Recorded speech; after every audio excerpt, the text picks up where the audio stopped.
सभी को good morning. आज हम फिर लेके आ गए हिंदी के ग्रामर के ऐसे क्वेश्चन जो कि बहुत ही इंपॉर्टेंट और हर तरह के एग्जाम में पूछे जाते हैं। तो फ्रेंड्स, एक चीज़ कहना चाहूँगा, यदि यूट्यूब चैनल केवल फिल्म, गाना, इंटरटेनमेंट या कॉमेडी के लिए है तो कुछ भी नहीं। यदि आपको लग रहा है कि एजुकेशन चैनल के लिए भी कुछ है तो प्लीज़ अब हमारे चैनल को सब्सक्राइब जरूर कीजिए और वीडियो अच्छी लगी तभी वीडियो को हमारे लाइक कीजिए। चलिए चलते हैं पहले क्वेश्चन तरफ। पहले क्वेश्चन में दिया है कि हाथों हाथ में समास बताइए, यानी लिखा है कि हाथों हाथ, इसमें कौन सा समास होगा? कर्मधारय होगा, तत्पुरुष होगा, द्विगु होगा या अव्ययी भाव समास होगा? इसको बताएंगे। तो आप जल्दी से कमेंट करके बताइए कि कौन सा ऑप्शन इसमें सही होगा।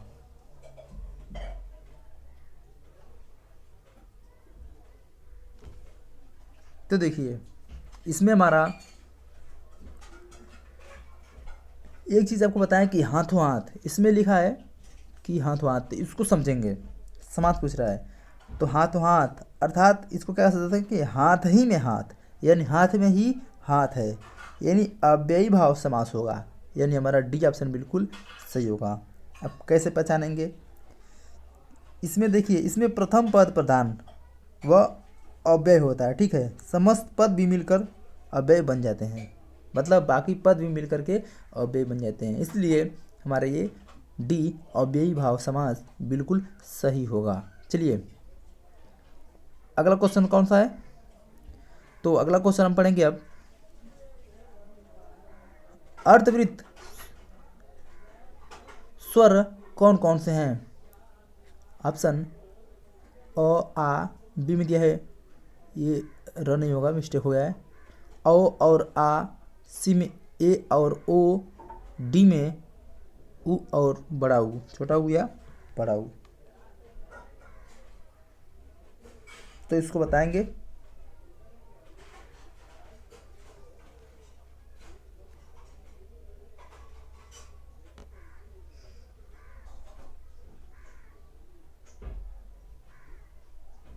तो देखिए, इसमें करेक्ट ऑप्शन क्या होगा हमारा? पहले तो हम जानते हैं अर्ध समृद्ध स्वर क्या होते हैं, इसको पहले हम जानेंगे। तो इसमें हमको आ सकता है कि अर्ध समृद्ध स्वर वे होते हैं जिनके उदाहरण में कम समय लगता है। क्या होता है? कम समय लगता है। और जैसे हम इससे कह सकते हैं ए और ओ, ये क्या है? हमारे अर्ध समृद्ध स्वर। तो अब देखेंगे ए और ओ, ए और ओ इसमें कहाँ हैं? तो सी ऑप्शन में मिल रहा है, हमारा सी ऑप्शन बिल्कुल सही होगा, ठीक है। क्योंकि अर्ध समृद्ध स्वर वो होते हैं कि जिनको बोलने में बिल्कुल कम समय लगे, ठीक। अब चलते हैं नेक्स्ट क्वेश्चन की तरफ। क्रिया विशेषण, इसमें बताना है क्रिया विशेषण लगभग, की ओर, तथा, अर्थात। इसमें क्रिया विशेषण क्या है? तो देखिए, सबसे पहले क्रिया विशेषण क्या होता है कि क्रिया की विशेषता बताने वाले शब्द क्रिया विशेषण होते हैं। जो कोई काम कर रहा है, जो कोई क्रिया हो रही है, उसकी विशेषता जो बताए उसे हम कहते हैं क्रिया विशेषण। यानी इसमें अगर देखा जाए तो लगभग हमारा करेक्ट ऑप्शन है, ठीक है। मतलब किसी काम को लगभग कर चुका है, मतलब नदी की ओर जा रहे हैं अगर कहें, वह कहा तथा तुम, मैं अर्थात वह, इसमें तो कोई सेंटेंस सही नहीं बना, क्योंकि क्रिया विशेषण है ही नहीं है, तथा का प्रयोग होगा नहीं। की और मतलब नदी की ओर जाना है, तो क्रिया तो हमारी हो गई जाना।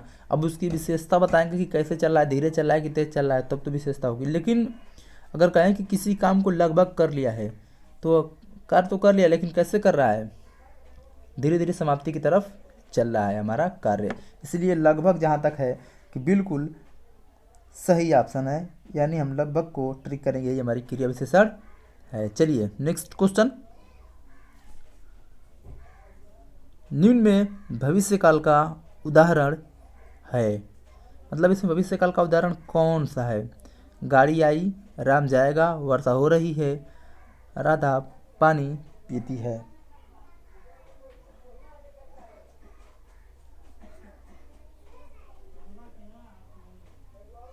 तो देखिए, अब इसमें देखेंगे कि हम कहें गाड़ी आई, यानी गाड़ी आ चुकी है, ठीक। और राम जाएगा, यानी अभी गया नहीं, अब 1 घंटे बाद जाएगा, 2 घंटे बाद। तो भविष्य काल का मतलब होता है कि जो कार्य अभी होने वाला है उसे हम कहते हैं भविष्य काल, यानी बी ऑप्शन सही होगा। लेकिन इसके पहले ये दोनों ऑप्शन को हम देख ले रहे हैं कि इसका मतलब भी क्या होता है। वर्षा हो रही है यानी अभी कंटिन्यू चालू है, जो वर्तमान में, जो प्रेजेंट में जो समय चल रहा है उसमें बारिश हो रही है, ठीक है। और राधा पानी पीती है, यानी मान लीजिए पी रही है पानी, लड़की पानी पीती है, डेली पीती है, उसका एक टाइमिंग है, या पी रही है, तो वो सब क्या होंगे, हमारा प्रेजेंट में आएंगे। इसलिए हमारा बी ऑप्शन सही होगा कि राम जाएगा, अभी गया नहीं, राम का समय अब कल जाएगा, परसों जाएगा, या 2 मिनट बाद जाएगा, मतलब वो समय भी आने वाला है, उसे हम कहते हैं भविष्य काल। चलिए अगले क्वेश्चन की तरफ चलते हैं। विशेषण, निम्न में विशेषण ऊपर अध्ययन, आतिथ्य, ओज, इनमें कौन सा ऑप्शन सही होगा? तो अगर देखें ऊपर और अध्ययन, वह मान लीजिए कि जा रहा है, ऊपर जा रहा है, तो जाने की क्रिया वो धीरे धीरे जा रहा है कि तेजी से जा रहा है कि या लगभग जा चुका है, उसको कहेंगे। अब ऊपर नीचे ये विशेषण हमारा नहीं है। अध्ययन, किसी चीज़ का हम कोई चीज़ पढ़ रहे हैं, जैसे एक हम लिटर पढ़ रहे हैं, तो मान लीजिए, या कोई अध्ययन कर रहे हैं तो हम तेज बोल रहे हैं या तेज गति से पढ़ रहे हैं, उसको कहेंगे विशेषण, यानी अध्ययन भी हमारा विशेषण नहीं है। अब आतिथ्य, हमारा आतिथ्य विशेषण शब्द है, यानी हमारा सी ऑप्शन बिल्कुल सही होगा। चलिए अगले क्वेश्चन तरफ।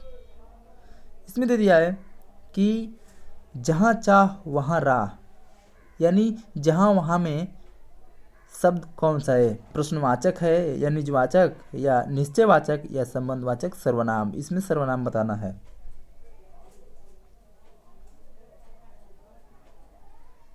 अब इसमें देखिए सही ऑप्शन हमारा होगा संबंधवाचक सर्वनाम, यानी डी ऑप्शन बिल्कुल सही होगा। कैसे होगा? यदि हम इसको कहें एक तरह से, या ऐसे भी कहें, क्योंकि ये क्या होता है कि ये प्रधान वाक्य से क्या है कि आश्रित वाक्य हैं, यानी एक दूसरे से संबंध जुड़ रहे हैं, यानी हम यहाँ जाएं या वहाँ जाएं, जहाँ चाह वहाँ राह, मतलब एक दूसरे से संबंध जोड़ रहे हैं। यहाँ पे जहाँ और वहाँ का शब्द होगा संबंधवाचक सर्वनाम।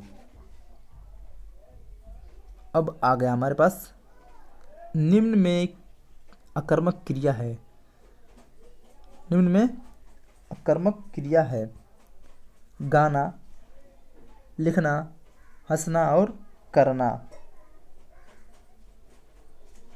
अकर्मक क्या होते हैं? अकर्मक जिसमें कर्म नहीं होता, कर्म की आवश्यकता नहीं होती है, उसे हम कहते हैं अकर्मक क्रिया। इसको जानेंगे।